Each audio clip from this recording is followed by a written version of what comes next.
everybody, welcome to the Voxology podcast. We got a show and a half for you today, ladies and gentlemen. First of all, I am joined by my oldest son. Yeah. Nate. Nathaniel. Yeah. Nathan. Big Nate. Many different versions of that. Darth Nader. Nate is not okay with the fact that Seth and Hannah have both been stars on the podcast. I'm jealous. And then he's got no love. Got Nate, no love. Nate, talk to us. First of all, tell us about how great it is to have me as a parent. Man, it is awesome. I'm so blessed. I'm happy that You sound like a coach at a press conference. I'm happy that my dad, invites me to be on the genuine. podcast. Yes. No way. Oh, just kidding. Oh, So- well, come on. Now you're in college. Yeah, I know, but How's college been? college, it's been pretty cool. I mean, not much to say. Sometimes it's pretty boring. Yeah. But soccer's fun. So Yeah, but Nate's playing soccer now it's for over. his college. So. It is. But yeah, just excited to be here. Finally included. Yes. Who would have thought the favorite child would be the last one on the podcast? I didn't think that would happen. Oh, I know. We saved the best for last. That's all that was. I mean, obviously, we've proven that we can call in to the podcast. Yes, yes. In the past, I've done that. Yes. Yes. So there hasn't been a single time where my father That was several. has asked me, Oh, you want to call in? Say there's hi to people? No. You can zoom in. That's true. That's true. I feel like So a therapist right now. Nate, let's ask you this big question. What is the biggest issue confronting the American church these days? And Nate did not know I was going to ask. I had no idea this was question coming. that. Wow. What do you think? Well, I'll preface it with my biggest issue right now Ooh, is jealousy of my siblings. that's fair. And then That's fair. the biggest issue facing the church, Nice. honestly, do I answer this seriously or can I make a joke? Both. All right. Well, I was just gonna say like you as a pastor, but that's just that's not. I'm kidding, guys. It's not true. Oh, but it is. Man, I don't know. I think I haven't seen like a lot of it to know, and I don't want to make any assumptions. Okay, so but- do you get up every Sunday morning and go to church? Yeah. Well, no. Exactly. But Why? I think the biggest problem is I think I remember hearing something like you have to be perfect at church in some circumstances, and I feel like it kind of should be the opposite. Like you're not. It's the whole point. It's like you're not perfect. Nobody's perfect. You're gonna make mistakes. There's tough stuff that everybody goes through. And I just feel like in some places it's not really welcome to talk about it. Like you kind of have to dress up nice and pretend to be like perfect for an hour and then go back home and Be real. I don't know. I just feel like Yeah. it should be like a community and safe and Yeah. How is it being home? Like after being away? no, it's good. To all the podcast people out there that are listening, I'll be brutally honest. Like, Nashville's not home to me. Yeah, Ohio still is. Home isn't a building, it's a people. So, wherever my mom, Hannah, and Seth are, that's Oh my goodness. Now, for those of you that are relatively new to the program, Nate Erre got Instagram late. And I did. decided upon arriving on the gram to troll every Instagram post It's true. that we did as a podcast. And man, I'd rack in the likes from People did. from the adults. Yes. I'd get like 13 likes on my comment. Boom. And I just When you're new to the gram, 13 likes is like the whole world. I just felt like I was on top of the world. Like I was the coolest person. And now Yeah, now that's I nothing. feel like I can't do it anymore. No, 'cause you it's can't. Like Voxology, it's legit. Like guys, check it way, out. It's way legit, man. Like we're starting a YouTube. We're starting a That's right. vlog. Vlogsology podcast. Vlogsology. Vlogs. I like that. Perfect. I don't know. I'm just making stuff. It's so good to have you home, boy. I'm happy to be home. Happy to be on this podcast. Finally. Just watch this. The ratings are gonna go so up now. Yeah. And just so you know, Nate's adjusting his hair. He's been running his fingers through this glorious mane. I just feel like I'm jealous of my son's hair. You know, look good. Play good. Feel good. Yeah. Speak. Yeah. Well. Good. Yeah. So yeah. Look good, feel good, speak good. I've actually lived by that. All right. Well, as much as this would be great to hear the insights of one Nathaniel Carl Erre, we're gonna say something that Seth delights in saying. Hey Tim, hit that music. What's up, everybody? You know what time it is. It's Nate. Play my theme song. Yeah, so that's my shy, introverted son, Nate, who you just encountered. Good Lord. He lacks all manner of confidence. I gathered that. And has mastered the art of sarcasm. Anyway, we're so glad you're joining us. So we got a couple things to set up. All right, we got some business to do, and then we're getting into some deconstructing talk. And it's going to be glorious. First of all, this week, Brandon and Samuel and Gabriel and Chris and Josh and Dan, the dudes representing on the Patreon. Thank you, gentlemen. Although Chris, I shouldn't make that assumption. Chris could be a feminine name. I don't know. So it's true. People make assumptions. People, thank you. We are, as we've said, a 501c3 nonprofit, and we're crowdfunded. And so literally as we head into the new year and are thinking about things that we can do, the financial support from people like you is just amazingly helpful. Because we do have plans and schemes and shenanigans and capers planned beyond much more beyond just the podcast. So thank you so much for believing in us. And for those of you that do the whole year-end giving thing, we are tax deductible if that matters. I personally am also tax deductible, just as a status. Yeah, as an entity. I am an entity. Absolutely. And then today, Tim is bringing, and we need a name for this. Okay, yeah. So we have Tim's Troubled Times. Yeah, we're going to crowdsource this. I'll give you some of the names we've talked about before, but Tim has got a recurring segment called Tim's Troubled Times, where Tim reflects on troubled times, as the name suggests. But we wanted to have a positive version of that. That's right. And so we were thinking about Tim's treasured thoughts, Tim's thrilling titles. But we need your help, crowdfunding. We need your help.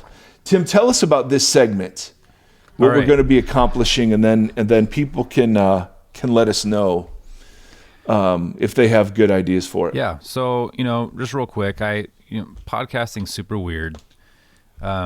It's just Mike and I talking to one another, having a conversation.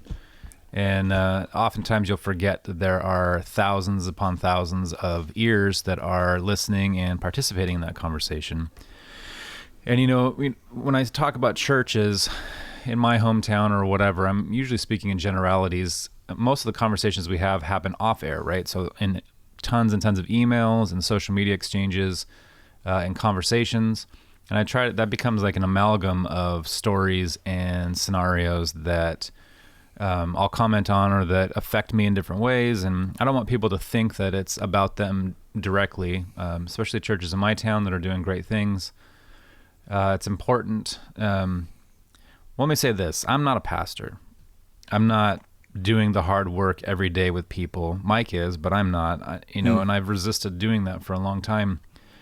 And, what I do have some experience with is that as an artist, as a musician and someone who's dabbled in filmmaking and writing, I'm not a big fan of art critics, because often art critics, and I know they serve a very important role and place within the artistic community, but often they're not artists, and but they criticize and critique and tell people how to interpret art.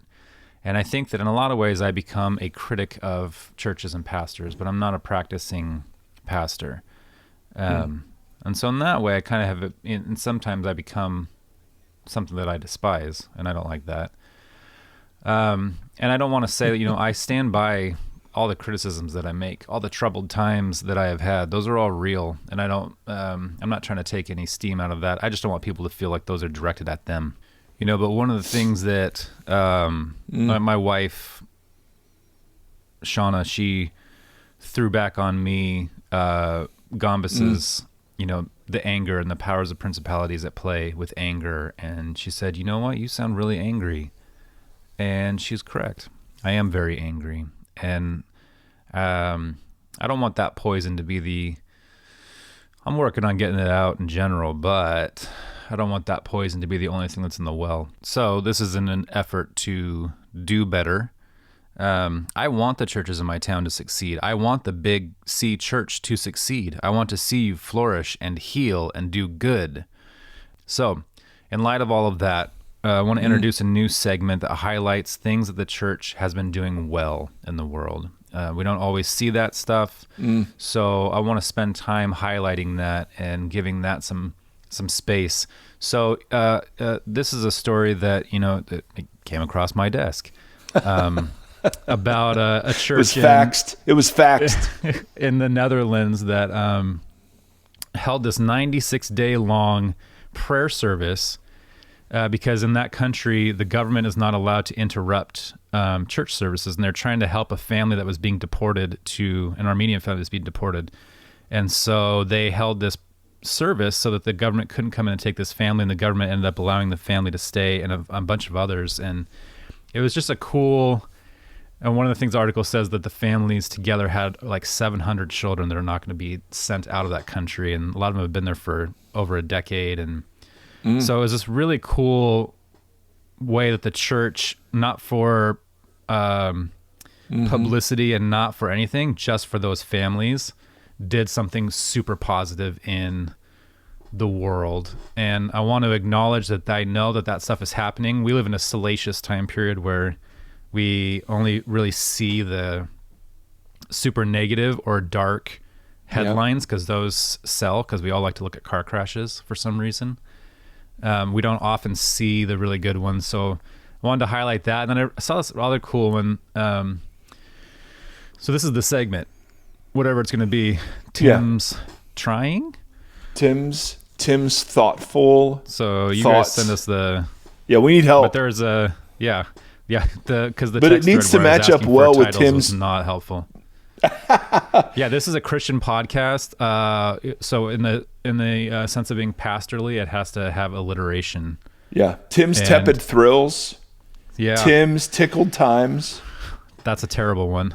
Tim's times for treasuring. Which I said sounds like precious moments. The other story that I found was there's these guys that build a new sanctuary for troubled veterans in a New Jersey forest. And it says 15 hectares. I don't even know how big that is. I don't know. Yeah. I have no idea. I'm imagining that that's a lot. I weigh 5 hectares. So just to give you 3 of you. Yeah.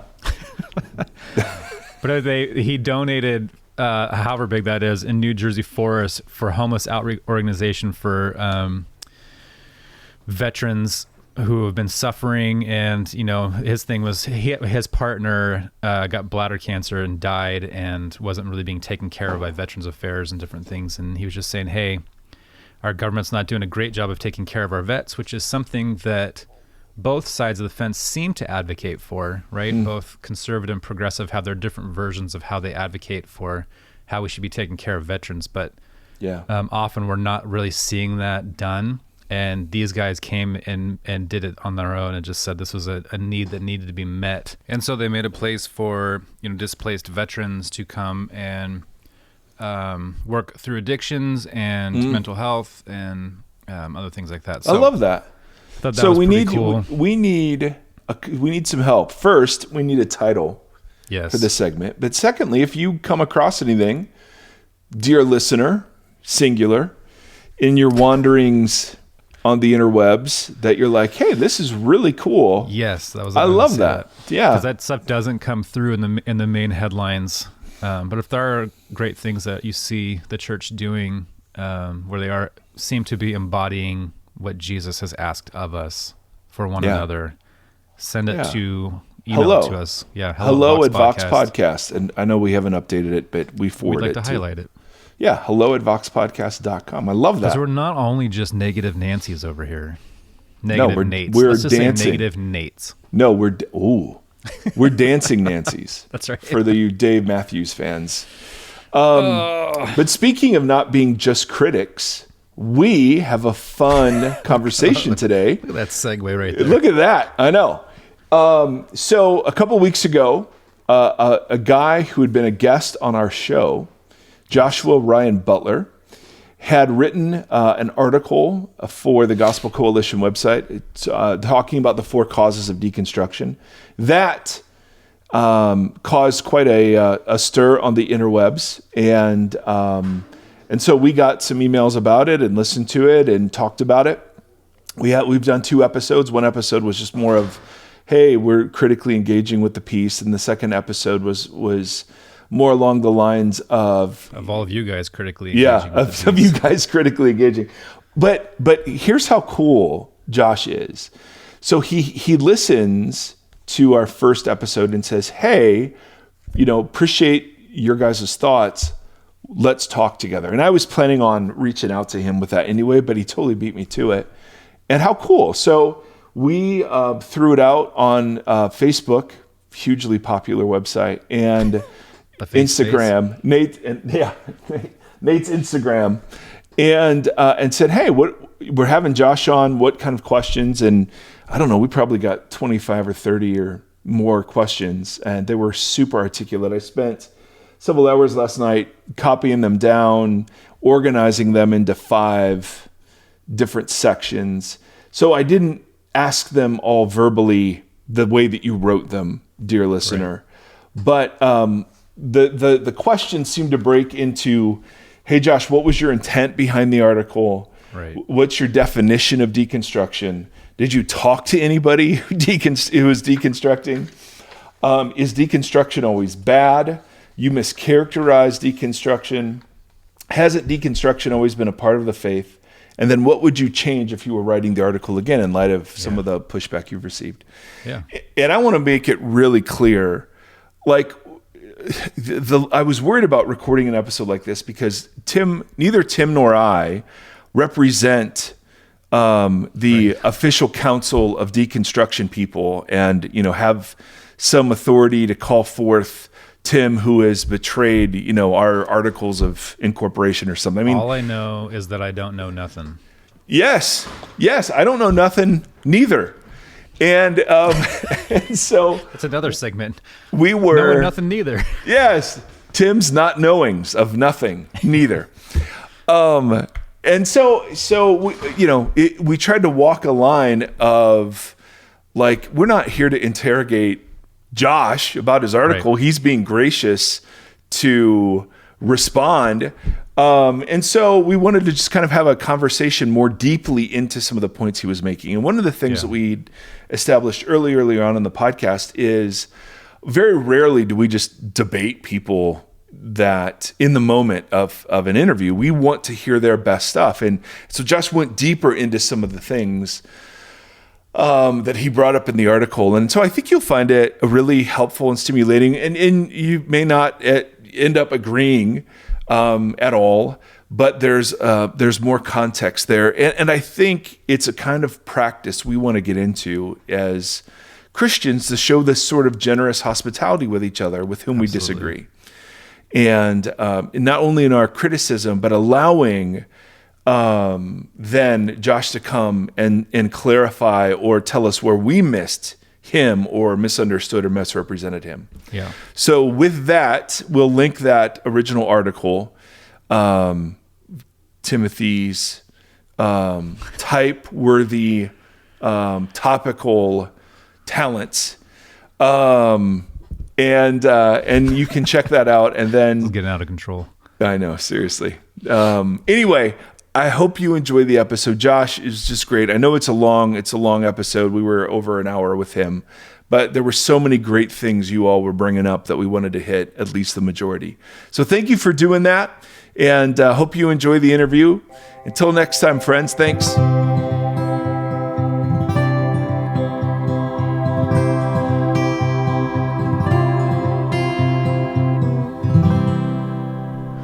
Ladies and gentlemen, this is awesome. Joshua Ryan Butler is here with us. So if you're late to the podcast episodes that we've had, the last couple of episodes, Josh wrote an article on deconstruction that provoked a brouhaha, could we call it? Yes. Just all sorts of great conversation. We, of course, because so many people are just waiting, for another couple middle-aged white dudes to weigh in on theology, we, of course, had to respond.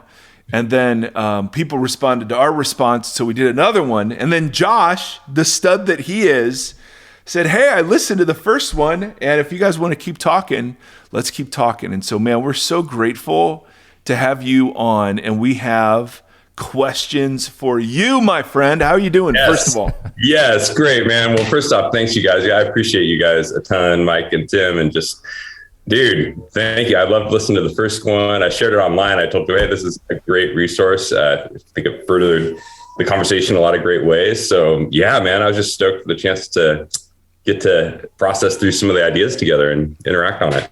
I know, but no one does this, and no one does it graciously. And so thank you for receiving our episode from the heart with which it was intended.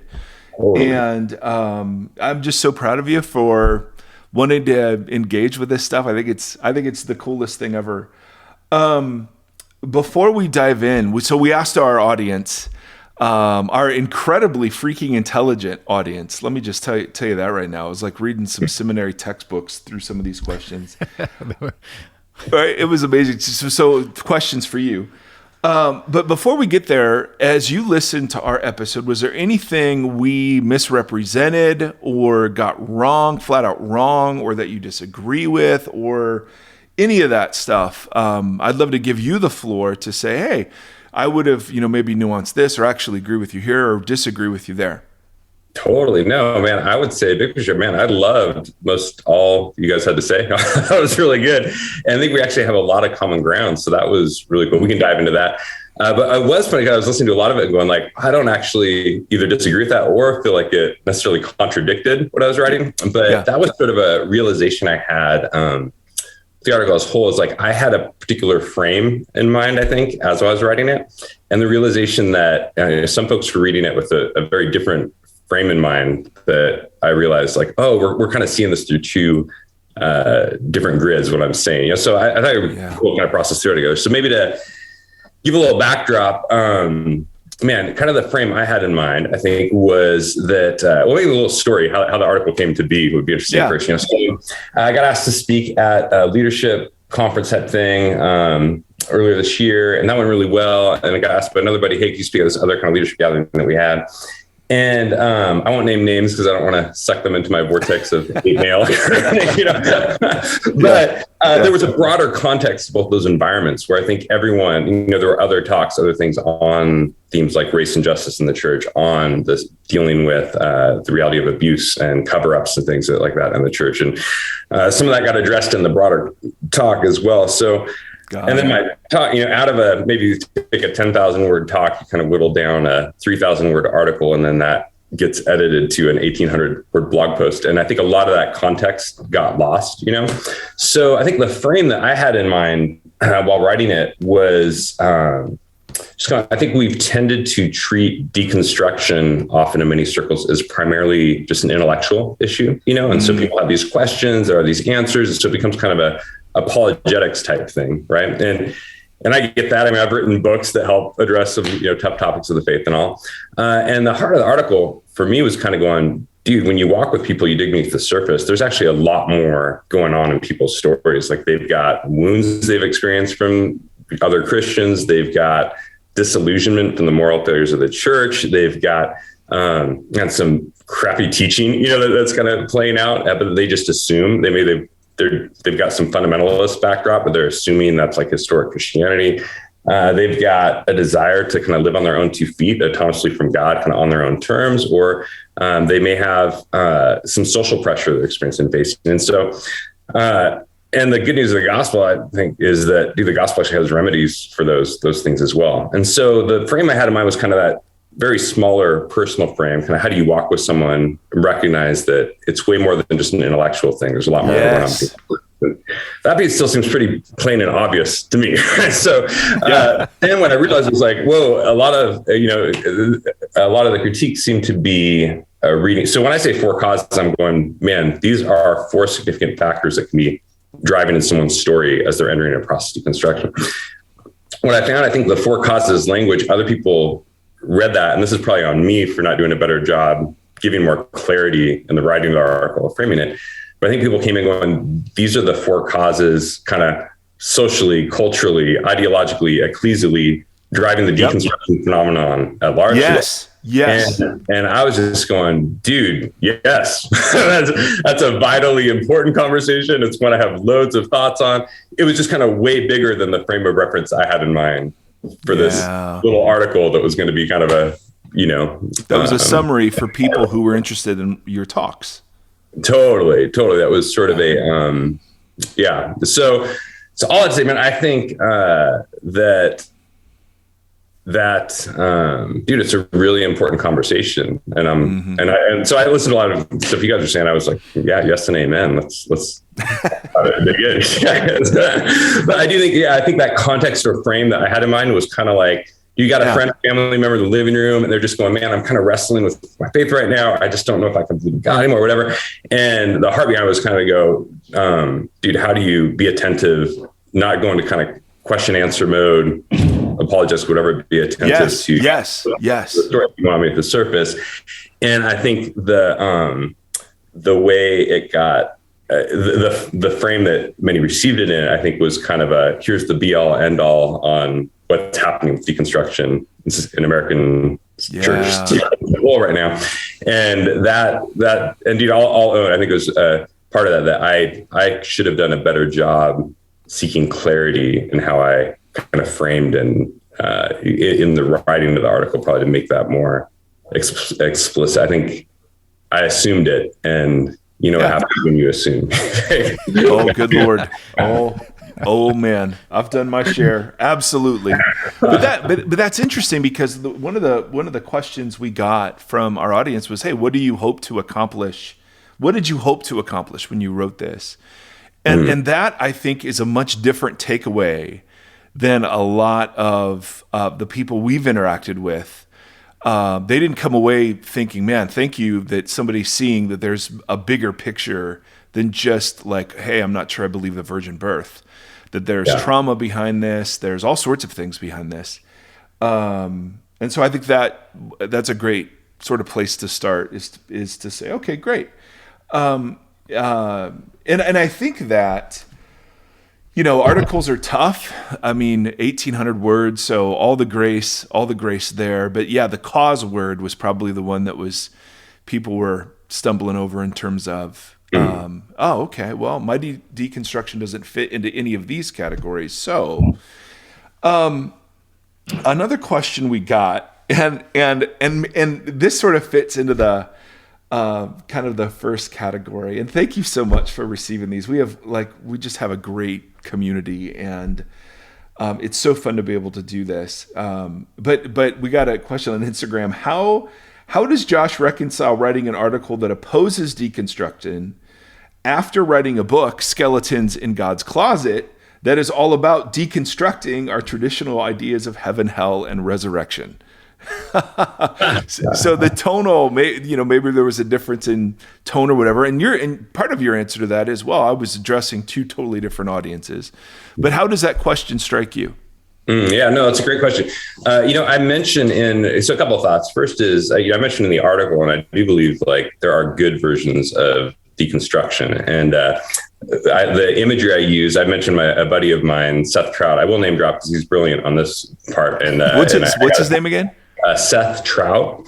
Okay. And what his observation was going, we see two kinds of deconstruction in the Bible. We see the serpent in the garden, kind of did God really say? And then we see Jesus in the Sermon on the Mount, you have heard it said, but I say, and kind of going like there's two different, I think, postures or mindsets at work there, and the serpent in the garden, the posture mindset is the serpent's goal is to kind of cast doubt on the character of God, the goodness of God, the purpose of God, to ultimately create kind of distance and alienation between us and God, us and God's people, all those kind of things.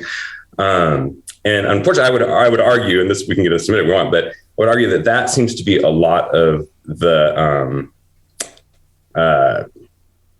I would say, a lot of the deconstruction phenomenon today seems to have that as a lot of the gas on the fire, right? But the other side, the Jesus version, you've heard it said, but I say is going, Jesus is willing to deconstruct unhealthy traditions, unhealthy interpretations, unhealthy things that have built up amongst the people of God. Like he's not talking out, he's talking to the people of God. But the posture is in order to ultimately reconstruct in a way that draws us into deeper union with Christ, intimacy with Christ, closeness with him and his people and all that there. So what I saw myself doing in Skeletons and in the Pursuing God was, and still see myself trying to do in the current book I'm working on and all, but it is seeking to deconstruct some caricatures, some unhealthy, kind of understandings that people might have, some misconceptions of more robust historic Christianity, in order to reconstruct or enter into more of the real thing, and so all that to say, dude, I think there are good versions. Like a good version involves dismantling some of the unhealthy caricatures or versions or dysfunction in the church, all those kind of things, in order to reform the church, in order to build a healthier, more proper understanding of who God is in the gospel and all. I think another good version is just going like, I think some have mentioned, we always grow through beliefs. Yes, totally. Like, when you're a kid, and what Seth was mentioning as well, like you're a kid and you hear, Jesus lives in your heart, or you invite Jesus to receive in your heart. And you have this picture of, little stick figure Jesus in your aorta, and you kind of grow up and you have to kind of deconstruct that in order to enter into more what that meant or signified, like the spirit of the living God of Christ indwelling and inhabiting our lives, renewing our affections, our desires. And so all that, yes and amen. But I would say, like, at least in most of my friend circles and people that I walk with what the deconstruction phenomenon tends to be describing today, it's less of those two, in my experience, and it's more of the did God really say, that's leading to an alienation from Christ and his people and all that. And that may be an area we disagree. We can talk about that in, but I actually intentionally did kind of go, I want to acknowledge the good version, but when 98.5% of what I see feels like the bad version, I don't want to kind of front and center that the way that I maybe used to.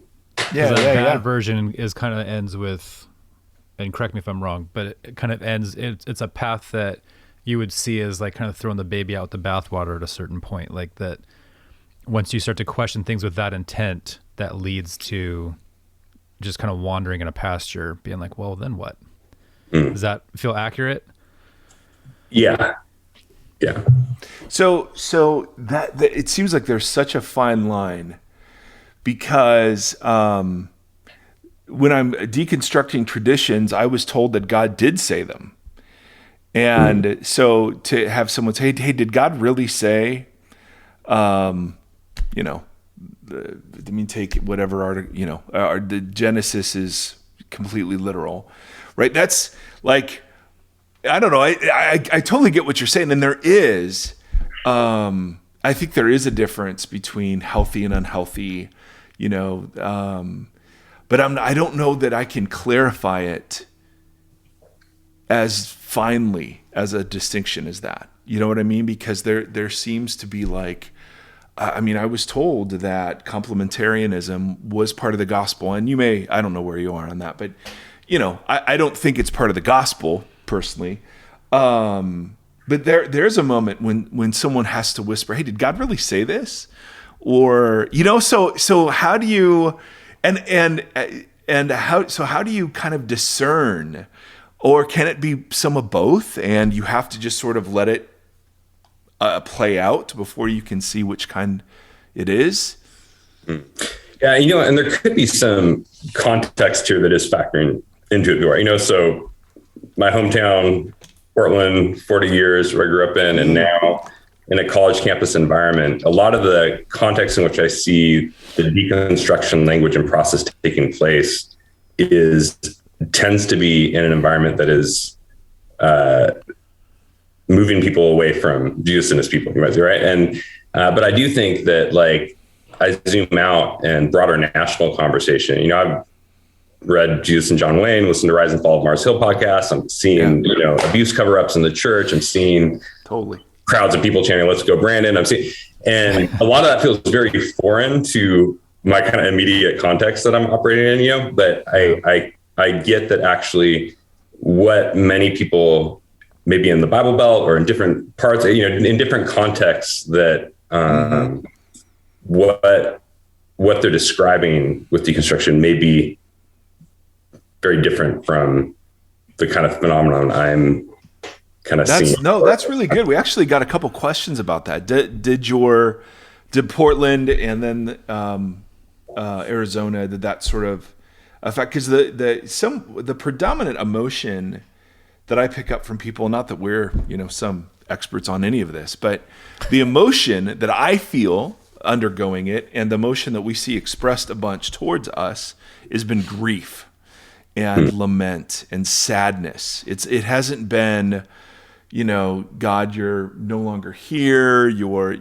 I mean, there certainly acknowledge that there's some of that, absolutely, but it's almost been like the loss of a loved one. It's felt like a divorce more than it's felt like a drifting away. It's been more like, oh my goodness, this, and even if you've listened, Tim sort of represents that voice on our podcast a lot, of just exasperation of all the things you just listed, Josh, and how in the world do we reconcile this with the person and character of Jesus? You know what I mean? Yeah. And so I saw, at least online and in some of the responses, that the question of, well, do you not see our grief here? This isn't a I just want to go do something else. This feels like this hurts. Tim, you want to add anything to that? No, I think you hit it on the head. Like, the most predominant question, and we shared the questions with Josh, just so everybody knows. Oh yes, we let Josh know the questions we were going to ask because we want to create a really healthy dialogue. And the most predominant one, obviously, was like, well, how does he define deconstruction? Like, totally. The way that you were articulating things in the article, I think people are like, this is not my experience. This is not my experience. This is not my experience. And so I think it is. We're in such a weird time period. It's not like deconstruction. Maybe that term is new, but it's obviously that's not a new process. But as you've experienced with this article, we're in the most like interconnected global conversation we've ever been in history. So that changes everything. Because now, like, this is an unprecedented time. I hate that term, but it is in a way an unprecedented time where, you wrote an article in Arizona that people in Russia are reading and then are able to comment back to you in real time on Twitter or whatever. So it's like that's never been the case before. Like, totally. We're in a really weird, opening up to our audience and then being like, yeah, I'm in this process. It is very painful. This feels like it maybe minimized the what I'm going through, and then being able to immediately interact back with that grief and lament.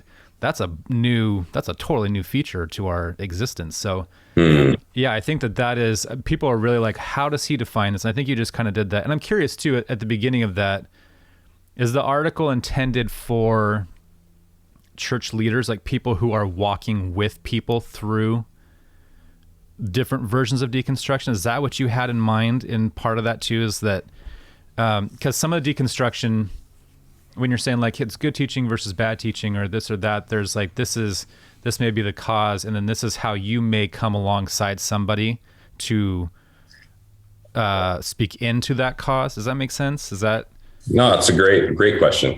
Yeah. I think, church leaders will be a part of that, but I also think just say here in our congregation, like we've got a lot of people I know who friends or family or loved ones where they're entered into this process. And so I do think the heart behind it was for them as well, going, don't treat it as only an intellectual phenomenon kind of thing, like there's more going on in people's stories. So I think caring for the whole person, as I kind of went out of the end of the article, but is going to take time. It's going to involve attentiveness and asking good questions and not coming in as just the answer person with all the whatever answer. Because I think a lot of people received it as it being for them in that position. That's what I'm interpreting a lot of as like, I see what you're saying right there. And I see that when I read it, that there is this idea of this is how you can come alongside somebody.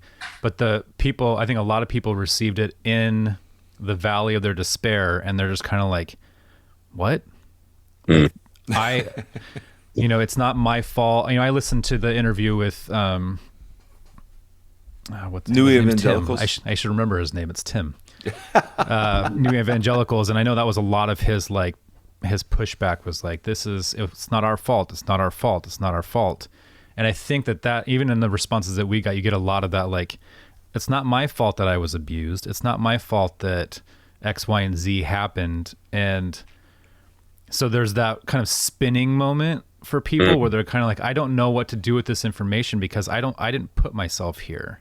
And then they're kind of like, where do I go from there? Because right now I'm just spinning in a circle and I'm trying to reconcile all of these different issues and forces and things that are coming in, and information and disinformation and shame and guilt and loneliness or whatever. And then I don't know how me saying, yes, good teaching would help me here, and then we can disseminate that out too. But right. Yeah. Sorry, that was a long addendum to Mike's question. I like it. Oh no, I was going to say, Josh, if this ties into where you were going, how would you define deconstruction? Great. Well, really quick too, maybe if I can just speak to Tim, because when I talked about in the first one, the church hurt, which I kind of used broadly for ways Christians have wounded me, ways become disillusioned by the moral failures of the church and all. And when I talk about lament and grief in there, I was kind of surprised, but I guess I get it, that some people saw it as a minimizing, where I see lament as a deep, long process. So I had some folks say like, "Oh, have a good cry and get over it." And I'm like, no, so lament, even that section came out of a series we did this summer on Nehemiah. And I was just struck with the opening of Nehemiah, where he's struck by the walls of God's people are in ruins. The identity of Jerusalem, the city of God, the people of God, it's rubble, and Nehemiah's response is not right away, like, hey, let's go get to work or let's whatever. For like months, like he fasts, he prays, he weeps, he's in sackcloth and ashes. And he essentially says, God, you deconstructed us because of your guys' point, the corruption and rot, like the curses in Deuteronomy, the stuff that we have, like, God, you have deconstructed us because of the corruption and rot in us. And he brings that before God in lament and grief. And I agree with something, you guys mentioned that someone else mentioned as well, that perhaps like deconstruction is the lament. I agree with that in part, but I do think that in my kind of vision or framework of it, lament is not just the sadness, it's bringing the sadness before God and actually bringing it like through. So things like prayer and confession and fasting and all those things are actually vehicles for taking our sadness and bringing it before God. And it's not going to be a overnight process. It could be a long process, and that can involve counseling and all sorts of other things to actually deal with some of that past hurt. And I think obviously, I believe firmly that there's a need for justice and accountability and reform in the church and all those things as well. But just to say, for me, like the lament was in no way an attempt to minimize it in any way, so much as to actually say like, no, there's good resources available for dealing with the hurt or disillusionment that we've experienced in the gospel. That totally makes sense. But to your guys, another thing you mentioned that was interesting to me, I had loads of people in these conversations. So one of the things I tried to do when I realized, whoa, there's some people didn't like the article. That's fine. But I was like, I want to listen. So I blocked out time and really tried to make myself available to listen to people. I would read all the critique. I didn't have time to respond to everything. I'd read all the critique. And a lot of stuff that was in good faith. I would reach out, and I had a load of phone conversations, things with people who were upset by the article. And one of the common themes I found, experiences was kind of interesting, was going into the conversation, they'd say exactly what you mentioned earlier. Those 4 categories don't describe my experience, And I would be like, okay, I believe you, that's fine. Like, I don't think they're exhaustive, whatever, but I'd love to hear your story. And then as people go on to describe their story, it would inevitably fall into one of those 4 categories. Right? So there were a number of conversations where I remember 2 back-to-back where someone like an hour story, and I got to, I love Jesus for the church. And then I learned about textual criticism, and the Bible was not a divine guidebook that dropped straight out of heaven, And I'm going, well, then it sounds like you had some poor teaching on the Bible being a divine guidebook we dropped out of heaven and how we got the Bible, right? And then the very next conversation I walked into is someone saying like, I love Jesus, part of the church. And then I learned about evolutionary biology, and I realized my faith just isn't working. I'm like, well, it sounds like you had some bad teaching on doctrine of humanity and anthropology and how it fits into create, that was incompatible with evolutionary biology. So, but then there were others. So that was, one lens of stories I heard, but then there was another lens of stories that were things like, it wasn't because of church. It wasn't because of those 4 categories. It was because I saw the racism in the church, the white nationalism affecting, the cover up abuse scandals.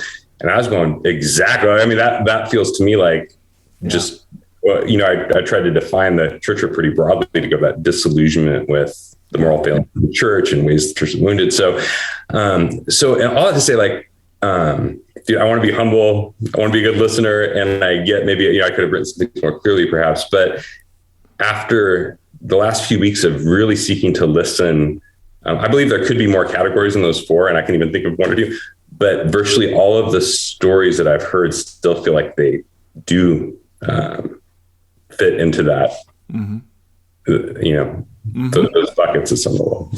Yeah. I gotta wait. Mike, you asked a question.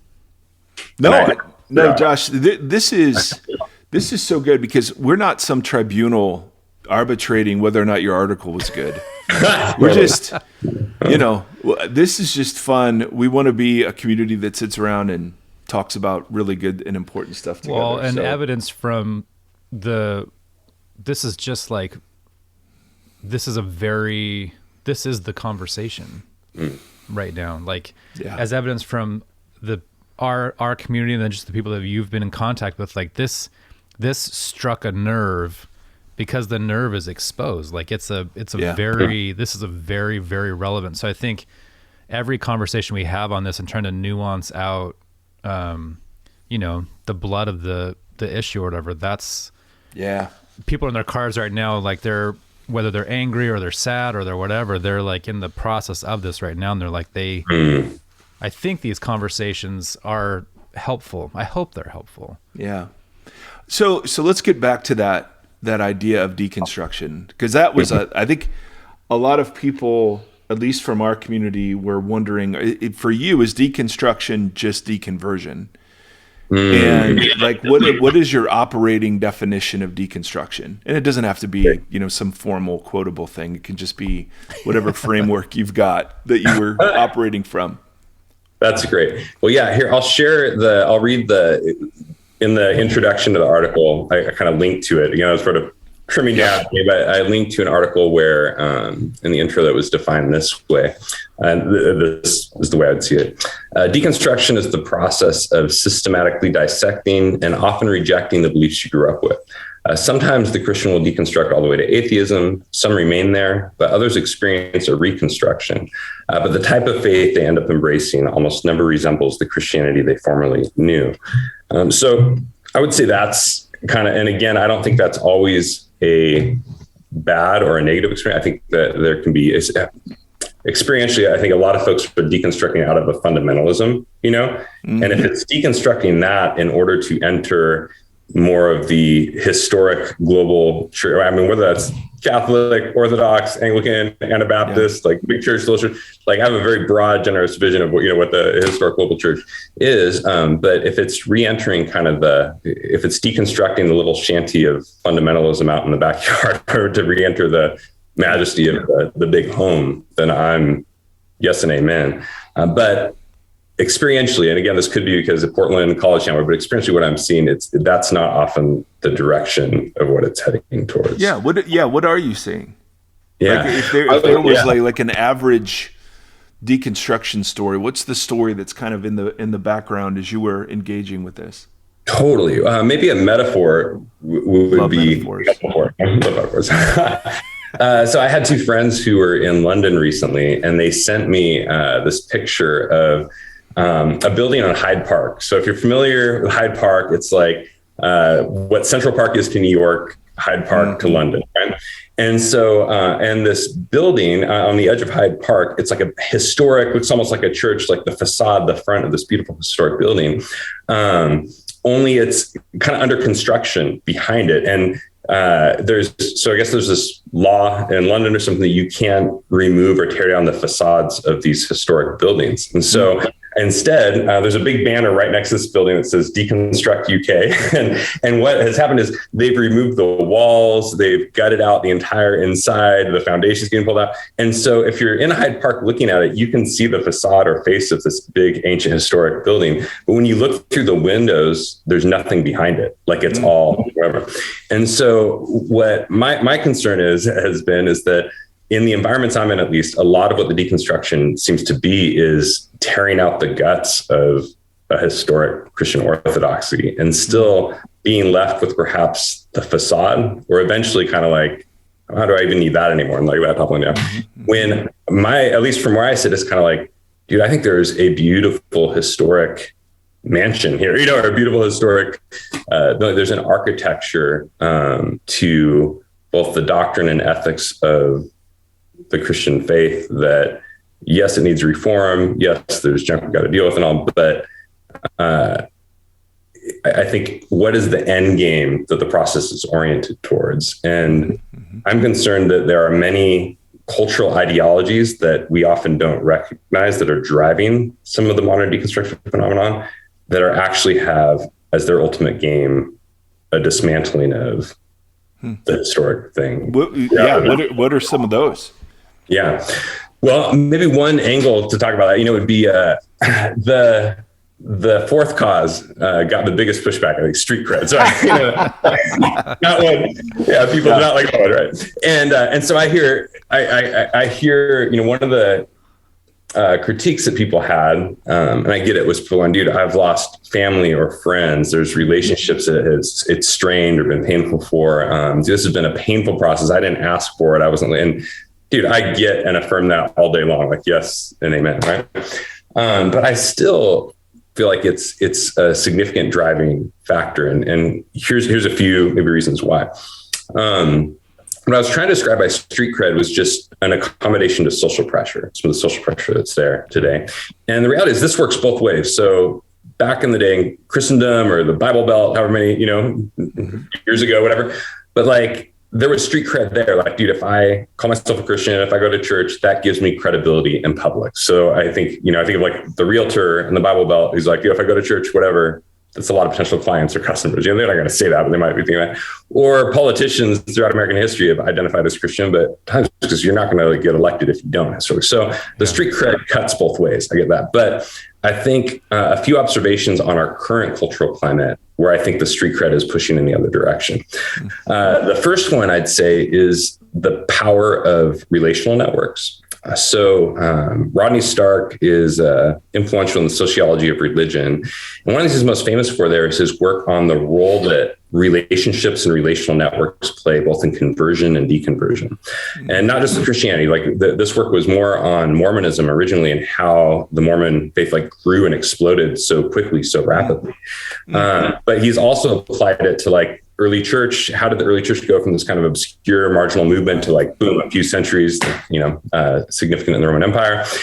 And the findings that are now kind of widely accepted in sociology of religion is that when people are articulating their own conversion or deconversion stories, we will front load the ideas. And so it's kind of like, dude, I looked at the ideas and I just became convinced ultimately this isn't true. But while those are a big factor, what Stark's kind of famous for is looking at how what's often not recognized or talked about is the power of the relationships and relational networks at work behind the scenes. And I don't think that's trying to say like with Christianity or the early church, I don't think that's like explaining it away. Like it wasn't God, it was just relationships. I think we actually see that in the gospel. Like God is a relational Trinitarian God. He works through the church as a communion of faith, a body of believers that how blessed are the feet of those who bring good news. Like God sends the message through other, so the power of relational networks, I think that's like sociologically true and theologically true when it comes to conversion and deconversion. Mm-hmm. That'd be one observation. That's kind of hits the social part, but how about the pressure part? So the second observation would be the presence of cross pressure. And so here I'm thinking of Charles Taylor, famous philosopher, his work, A Secular Age. So not just in the Christian world, but just the broader world, like respected for his kind of understanding of what are some of the defining marks of our contemporary secular age. Yeah. And one of the things he says, he talks about is like one of the chief marks of our current age and moment is what he calls cross pressure. And it's this idea that all of our beliefs are kind of under this implicit pressure by being in a society environment where people don't see the world the same way you do, right? So back in the day, if you're ancient pagan, you believed in Zeus, everybody in your family believed in Zeus, everyone in your tribe believed in Zeus, everyone around, there was no pressure on your belief because it was just kind of held in common. But today, urbanization, globalization, we're kind of constantly bumping into context and environments that put an implicit pressure on the beliefs that we hold. And that's fine. I mean, that's just reality outside. But I think that's one of the reasons why deconstruction, the phenomenon, can be more present historically in like urban centers and in college campus environments, is because often you've got someone who's uprooting from, say, the traditional home they grew up in, small hometown, everyone kind of saw the world the same way. So you find yourself in this environment where more transient and you're encountering a lot of different belief perspectives. And that puts an implicit pressure on what you hold. Mm-hmm. So you got those two. I think that speaks to the pressure of social pressure. Mm-hmm. So you got the power of relational networks, the presence of cross pressure. And then the third big ingredient, I think, that you kind of explosively add to the concoction is the pervasiveness of the internet. Dude, right? It's 3 P's. Oh, yeah. You just gave us 3 P's. Alliteration. So I can't get the preacher out of me. It's the alliteration. Totally. But the pervasiveness of the internet suddenly explodes, like expands, right? It expands the relational matrix that we're all in. It expands the cross pressure, the amount of ideas and the different conflicting things that we're encountering, all that. And all that is just at one level, we're not asking for that. That's just the society we're in. Like we are in that world now, and that's all getting in. But I do think there are ideologies that begin to surface and drive behind that, if we're going to go to kind of principalities and powers and all that, And so, for example, I think when someone is deconstructing, I think one of the dangers, there can be kind of a sense sometimes of like, it can be seen as a neutral process. Like I'm just sort of being neutral here. I'm finally really facing reality as it is. I'm finally really looking aside to see what I really do. And I get that being the feeling, but I think it can be naive to the ideological currents that we're all swimming in. And what are those ideological currents? I'd probably summarize them something like Foucault on crack, having a baby with the cult of authenticity, and figure that out, right? But you asked earlier, like, what is ideology? Yeah. I feel like that is a strong ideological pressure that is forged and fomented in sort of the socio-cultural matrix that we find ourselves in. And it's not neutral. It's actually seeking to drive somewhere where, again, kind of that, to rip out the guts of perhaps the historic Christian faith. Whereas I would want to come back theologically and go, no, I believe Jesus has been exalted over all of heaven and earth. He's on the throne. He's established his church. He's building his church. Like the gates of hell will not overcome it. And yes, there are wolves amongst the sheep. There is corruption and rot that needs to be reformed. There is all that. And yet I'm concerned that some of the ideology that seems to be driving a lot of the deconstruction phenomena, at least as I'm experiencing it, seems to be at odds or running against the authority and victory of Christ at work. And that gets back to your original distinction of the serpent versus. Yes. Yeah. Yeah. That pushback is me processing out loud. Just trying. Bro, this is again. We're not in the Bema seat of judgment here. We're. I'm processing. I'm in the processing seat. Always. That's the cockpit that I inhabit. I'm trying to think about what was I going to say? This is, in some ways, this feels like it's a macro conversation. I'm trying to distill it down for like the individual who's not a part of a church or maybe doesn't have a robust theological background. And they just, they're spinning a little bit, and it's on not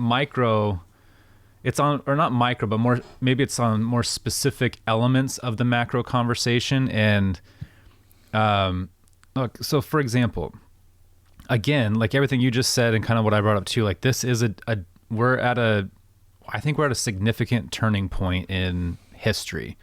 Like just the way technology has connected us or has divided us, the amount of information that we have to process on a daily basis. We're not necessarily, sorry, Mike, equipped for processing all of that information all the time. Sorry, I object to that word. But I work with a lot of late teens to early 20s. And so I love that generation. I have a ton of faith in that generation. I think they're going to change everything. I really do. But they we're constantly having conversations about, I was just this morning having this conversation, how that generation is uninterested in church. They're not interested in the format. They're turned off by the rhetoric, and they see through it all. They want authenticity. They want to be seen and heard and be a part of a conversation, and turn the lights back on, turn off the fog machine, all that. Let's just be real together and learn together and wrestle openly. And so I think the church is going to hit a brick wall in 10 or 15 years when that generation becomes the ones that they're asking to tithe and to float the boat. Because I don't think that, so I'm bringing that around to say, as some of these people are deconstructing, when we talk about the good teaching or bad teaching, right? So some of that has been I've heard you talk to this, how people's different interpretations of what is good and what is bad. That's changing on a daily basis. What is good theology? What is bad theology? You ask two different people or for a faith that has a gazillion denominations and fractures from just theological discrepancies, to a 20-year-old, or even I have friends in our 40s that are I can't reconcile this and I don't know what to do. It has made I don't know that I have a question in this. I think I'm processing as we're talking of this is your seat, Tim. This is my seat. This is what I do. I'm the rambler, the wanderer. False. But the reconciling a lot of that stuff, as I'm thinking about the two different camps of people who are sitting in the pews, so to speak, and can have that pastor or can have that person sitting next to them kind of walk with them through questioning or crisis or doubt.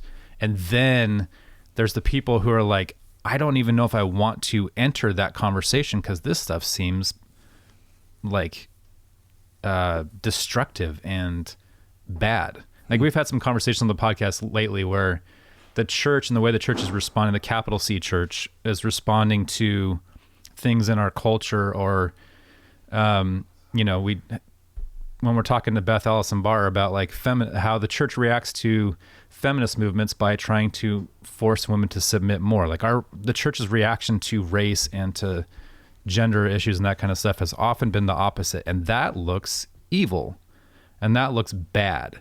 And so when we're trying to deconstruct the guts of theology or the church or that kind of stuff to a younger generation who is inheriting a conversation that they don't even know how to enter, it's a really difficult seat to be in, to try to process either being told how to deconstruct, or maybe I don't know what the question is in there. I'm just, again, processing out loud, but there's a lot of the idea that deconstruction for a lot of us starts with moral outrage against the church, that it's that this thing we were promised to be bright and shiny and beautiful, the fruit of it is just awful in so many ways, and those ways, of course, get highlighted and amplified. What I'm interested too is both of you guys are pastors, so both of you guys are in that position. You guys are too. I'm not. I don't work for a church, and I It's a gift, my friend. It's a gift. But as you guys are dealing with, Josh, you've said a couple times, like, you've been in college areas. So if there's not a more defining moment in your life than processing the world at 20 or 21, like, I don't know that there is. Like, what do you do with the church is so reluctant to expose its dirty laundry and to be honest and say, hey, oh yeah, this was bad, we screwed up, and really having that lament process with people of like, I'll sit in the rubble with you because this is the reality of the situation. As pastors of churches right now, knowing that this deconstruction conversation is like at the heart of a lot of what's happening in our culture right now. Like, how do you see this? Like, where do you see the route out of this? How do you see coming alongside people in this? What do you tell the individual that's in the car that hasn't been in a church building in 10 years and is not planning on, but still wants to be part of this conversation because there's a hope or there's a kernel in there that still is pulling at them? The principalities and powers conversation is probably an entirely another podcast episode to dig into, because that's his fourth P. That's the fourth. Yeah, there we go. There's two in there. That's the next one. The fourth P with Joshua Ryan Butler. Yeah. So I think, or do you want to respond to that, Josh? Sure. That's a great question, and maybe I'll respond with the story, because I wonder how much this plays in. It was interesting, just on a personal level. So back in 2020, kind of early, right around the time COVID hit, personal story. I went blind in one eye, my right eye, and there was some concern or fear from the doctors that the other eye might be coming too. And now things are stable. Things are healthy. Earlier this year, things have gotten stable and healthy. But I went through about a year, and during 2020, which was insane, went through a year trying to lead our church. But also, one of the things I did was I needed to pull back from screen time. Like I had to really minimize. So I would hear from friends but like was sort of sucked out of sort of the national news cycle and crazy about a lot of those things for about a year. And I'm not completely obliviously or whatever, but was not kind of in the vortex of it, because just my ability to be online and whatever it was. Nothing happened in 2020. Nothing happened, right? So you're trying to lead a church, but what that meant was I was very focused relationally in the trenches of our local church community here, relationships, things that were happening here, and saw obviously a brutal year in many ways, but also like God doing amazing things. And then when I kind of earlier this year, like my eyesight's stable, recovered, and I peek my head out and I look at like the national church scene, and I'm like, holy crap, what is going on? So I'm finding this tension or disconnect between what I'm seeing on the ground in the trenches relationally and in conversation with other leaders nationally who are, duking it out in the trench, duking it out in the sense of like trying to do the hard work of cultivating good community. And all these are places where people can wrestle with the tough questions and doubts and bring those things and trying to engage like the fullness of their stories. And within that, I find myself, dude, I love reading broadly. You mentioned the church, the broader church. Like I love reading Anglican and Catholic and Orthodox and Anabaptist, like just across the board, like a lot of different voices, traditions, and learning and come from that. And I go and go, those are my brothers and sisters in Christ. That's the church. Like that's the big church, So, all right, I don't know if I'm connecting the dots here well, but all I have to say, I find a tension between the church as defined by, or as I see it in like the national news cycle, which is real, minimize or ignore that. And then kind of the church as I'm experiencing it in the trenches here in town and in relationship with others around the country who are doing the same thing, and so I know, I think that's part of the tension is going like, I see the beauty and the mess when it comes to people of God. But one concern I might have is, like, Tim, you brought up a great point. How much is technology and some of the different features of our moment shaping the conversation? And I wonder at times how much the national newsreel stories are driving our vision of who the church is more than concrete realities that don't make, there's that's, I think, but for me at the end of the day, I think the question that I would kind of come back to is, like, part of I'm concerned with, like, what is the ultimate trajectory or goal, right? Like what's sort of the telos, if you will, the telos, the orientation that it's moving towards. And is the process moving towards union with Jesus and his people? Because that's where I would say, dude, that's where life is found, salvation is found, healing is found, and if so, and we got to deconstruct a lot of the crap to get there, then as long as, like, that's kind of the goal we're moving towards. Or is the goal movement away from union with Jesus and his people? And if that's it, that's a lot of what I'm seeing. And that may just be in my circles again, but that's a lot of what I'm seeing. And that gives me cause for concern. Yeah. No, I totally think there's some of that. I think for me, where I'm like, if you're really deconstructing, you don't know the trajectory. And to try to discern the trajectory in the middle of someone who is deconstructing is to almost rob them of the deconstruction and its authenticity. You know what I mean? If I'm sitting there trying to take a 22-year-old or my kids and go, hey, is this a trajectory that's towards God or away? I mean, at least in some of my stories and anecdotal experiences, it's looked like it was away from God, because the whole package was sold as, here, if you buy the culture, if you buy the subculture, that's the gospel. Right. So when they were leaving the subculture, they're being told they're leaving God. And so they have to live into that almost. And so yes, I'm totally with you on the trajectory, but how do you measure that or discern that in the middle with somebody? It almost seems like you just have to like when Jesus says, let both grow together, the parable of the wheat and the weeds, that seems to be the better approach, to simply say, I don't know where it's going, but if I start assuming a trajectory, does that rob them of what their real trajectory could be, if that makes sense? Totally makes sense. Yeah. And I fully agree. I think, the giving space and patience for people to sort through things. The one question I would have is, I think, again, no disclaimers, just go. From where I sit, like, it does feel like deconstruction is often being presented as sort of a neutral playing field, Yeah. And even presented as sort of a virtuous or valorous process. And I have concerns that the depiction as neutral is actually naive, again, to those ideological currents that are driving, I think, a lot of this. And B, that the virtuous, valiant kind of, process is actually setting people up for the trajectory away. If that makes sense. So I don't want to be like, well, hey, let's just fix this.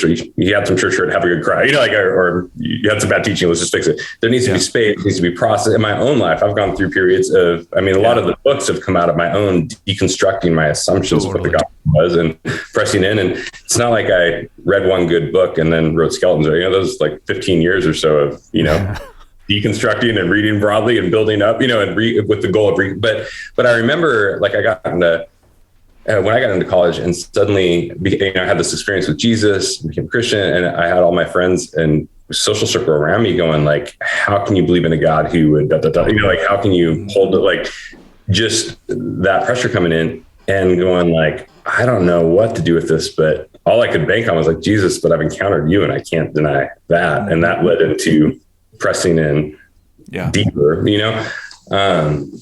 but if that makes sense, I agree with everything you're saying about, dude, I needed a lot of space and time to process through and sort through that, and had friends and mentors who came alongside me in that process. And that was great. But I also am concerned about some of the depiction today with the neutral playing field and all, because I think there's more going on. Like, as pastors, would it be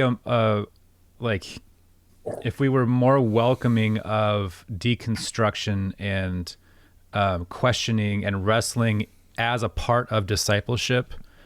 Does that make sense? Like, if that was more openly embraced on a larger scale with younger people or anybody, and just say, hey, this is a part of the process, like, is asking hard questions and wrestling with ambiguity and mystery, and when something terrible does happen, acknowledging that and going through that with people, so that deconstruction is normalized in the healthy way of, like, tearing down that which is rotten, and then making room for people to sit in that and not feel threatened or afraid that they're going to spiral out.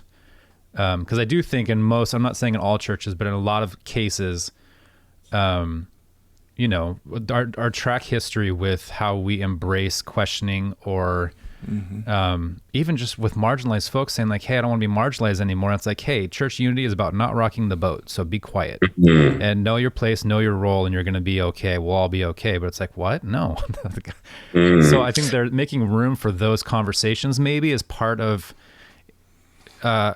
making space to distinguish between the two versions that you're talking about.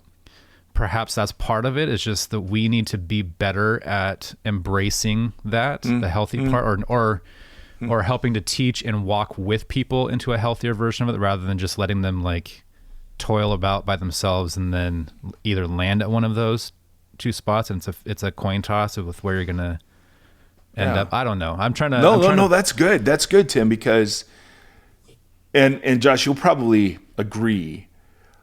Well, I shouldn't even say that, but, like, there is a virtuousness to deconstruction that I think is necessary to the faith, right? Jesus deconstructed the disciples.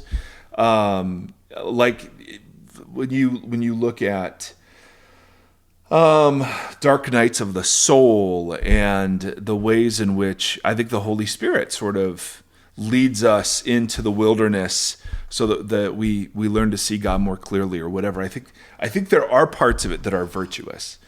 And so I like the idea, so sometimes I will just call deconstruction, I'll just call that discipleship, right? Because I'm constantly renovating the world I'm living in, and comparing it to the reality of the text that's presented in the text and embodied in Christ, and constantly asking, okay, do these things line up, And so I would hate to lose virtuous language, because I do think there's a bit of it that is absolutely, in the ways that you were talking about, and in the ways some of your books have sort of presented, like, no, the gospel's way more beautiful than what we've been told here. And that's a good thing. It invites you to wrestle with it. I think that was a lot of the, like, God's people were called to, wrestles with God or whatever, like, we're in some ways invited into this. I don't know why God did it this way, but I'm sure God has a much better understanding of his own theology than I do. Yeah. I see the look on your face, Josh. You got stuff to say in response. Oh, great. Well, no, I mean, first off, Tim, what you mentioned, I do think that could be a blind spot in my own experience. Like, I think that I have always been in environments since I came to faith where doubt or wrestling with tough questions was very welcomed. It's always felt like just in the culture, so, and then I hear from friends or other people who grew up in environments where that wasn't the case. No way. Get it, like, abstractly, but I don't feel it in my bones in the same way, probably, because that's not, even just this week I was meeting with someone in our church who, grew up a very legalistic environment, and there was abuse in his own family, and some of the different, and like processing through some of the grief and the different things related there, and the expectations that were there were very legalistic. And so I get that. And I agree Tim, to what you're saying, like I do think we need to have a culture that's open and welcoming to that. And it probably comes back a bit to the terminology, like how are we defining deconstruction? Because I would see deconstruction as I'm trying to speak to it kind of in the article and here, I'd see it a bit differently than I would having doubts or wrestling with some tough questions or the dark night of the soul kind of stuff. Like I'd say yes and amen to all those things. But when I say the virtuous process, dude, and Mike, to your point too, I agree, man, there can be virtuous aspects to courageously, with the Spirit of God, confronting some of the things that need to be dismantled in order to move towards health and renovation, all that. But when I say, I think the concern of the virtuous process, it's in the environments I'm in. If I say, if I say, I'm just not sure, I'm actually kind of wrestling with it. Like I get a lot of pats on the back. I get a lot of empathy. I get people rallying around, all that kind of thing. And so I see a lot of friends who have been in like a 10 to 20 year process of just being in that place, you know, and for me, like when I talk about the desire to sin and the street cred thing, that's not just stuff I see out there. That's stuff I see and hear in my own heart, where there have been times where I'm kind of wrestling with this tough question, you know, God, I don't know, man, this actually seems whatever. And then I'll kind of look within and you know, see, there's almost like a check engine light on my heart at times. You know, I look within and go, dude, actually, God, there's some stuff that ways I'm wanting to live autonomously from you, do my own thing. And once I actually deal with that, then it's like, well, the intellectual question kind of goes away. Or once I realize, dude, I'm in environments where it's like, man, this would be a lot easier. And I do feel like I would kind of fit it. It would relieve, it would give it the release valve on some of the social pressure I'm feeling to just, you know, totally. And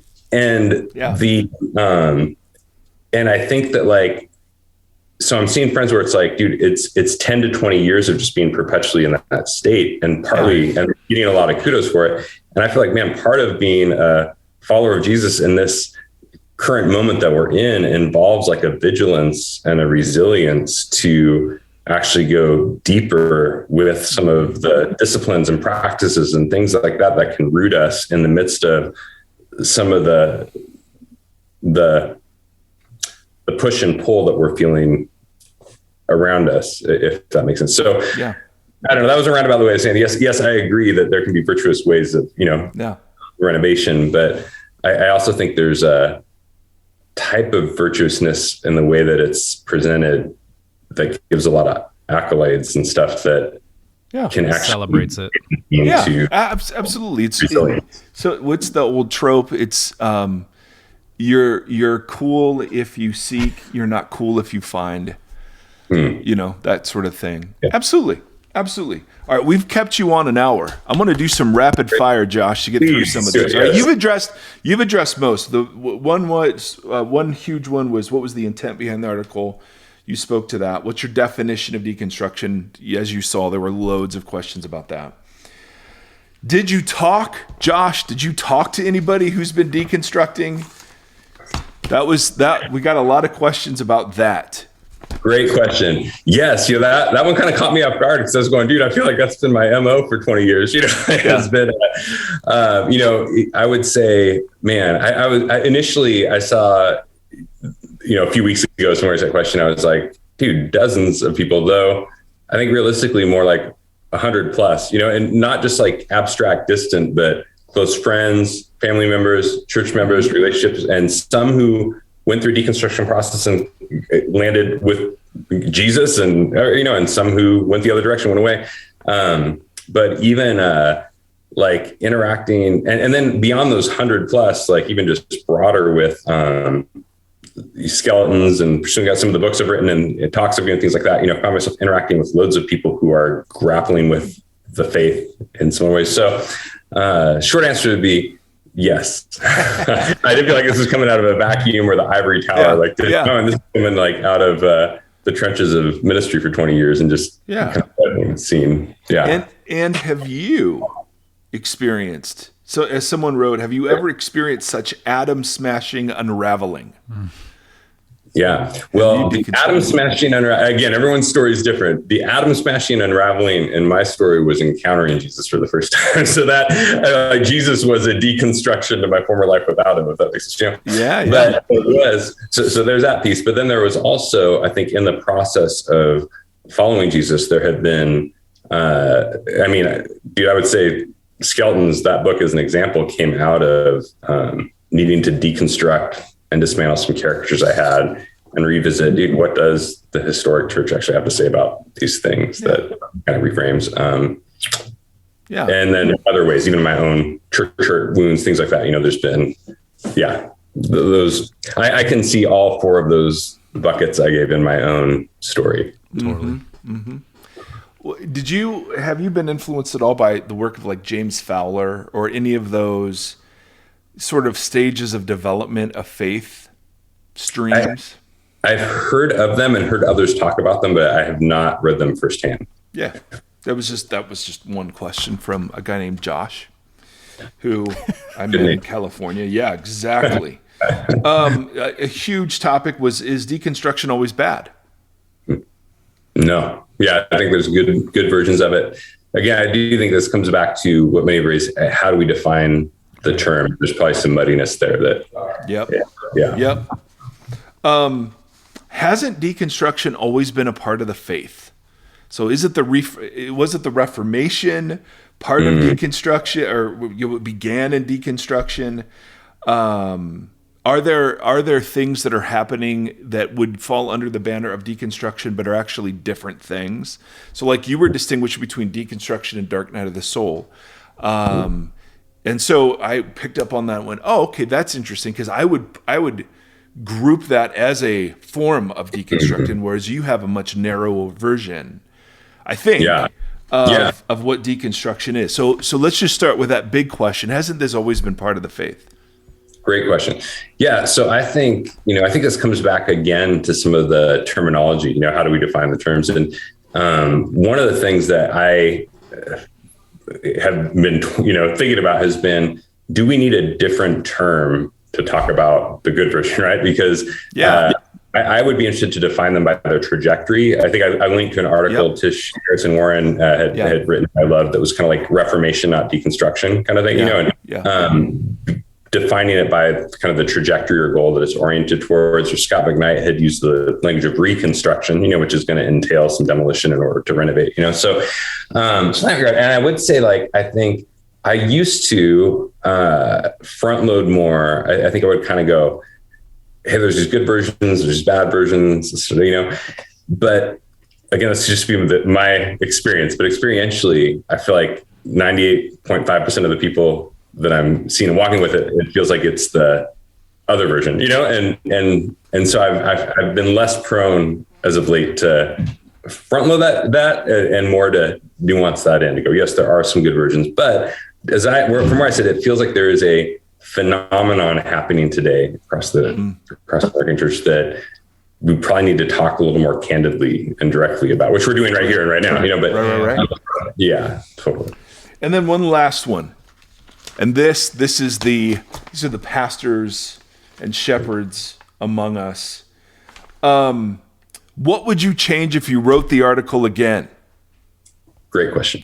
A couple things. I think in the intro, I would try and clarify more the stuff I mentioned earlier, kind of the frame of the article. I think the street cred I would change to clout. Maybe, I got a lot, but I did do this in the 90s. I grew up on like Bill and Ted's Excellent Adventure and all the I do Strange things are afoot in the Christian faith. Yes. That's good. Yeah. I think I would have tried to give more clarity to the more limited scope of what I was seeking to address. The broader, and honestly, maybe even turn it into 4 separate posts that could dig a little more with a little more nuance into some of the intricacies in each one. Because well, just mad respect to you, man. I mean, seriously, for calling people and listening to them and engaging with people who are engaging with you. I mean, man, I feel like that posture of hospitality Yeah. towards one another is so lacking in the public discussion sphere that I don't know. I just really think it's cool, and I'm grateful that there are parts that you're sticking to and saying, well, actually, I even have more on those, and that there are parts you're like, yeah, I probably could have framed it different, but God, Lord, I could think of every sermon I've ever done or every book I've ever written that would be true of those things. So I'm grateful. I'm grateful for your time today, man. We've kept you over an hour, but this did not feel like an hour, even remotely. And as Tim was saying, this is such a lived and felt conversation for a lot of us that I'm grateful for the stir up. Honestly, Yeah. it allows us to dive in again on some things that I think are super important. So appreciate you, my friend.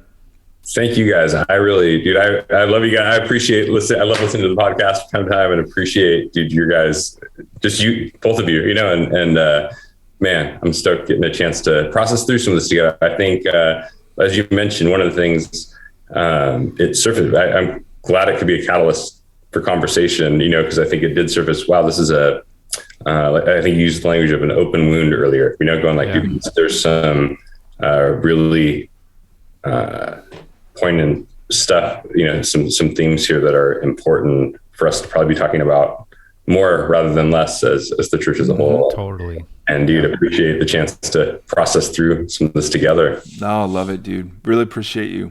So check him out. He's all over the interwebs these days. If you've not read Skeletons in God's, I've got Pursuing God too. But Skeletons was the one that hit me in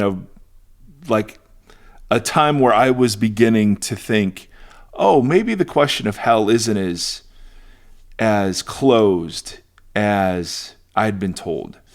And your first couple of chapters, there's one line, I was telling Tim this, I think it was last episode. It's like there's one line where you said the Bible is a story about heaven and earth, not heaven and hell. Mm-hmm. And that unlocked a whole bunch. So indirectly, you were at fault for some of this nonsense. So anyway, thank you, my friend. We're grateful for you, and we encourage people to check out your work. Thanks so much, you guys.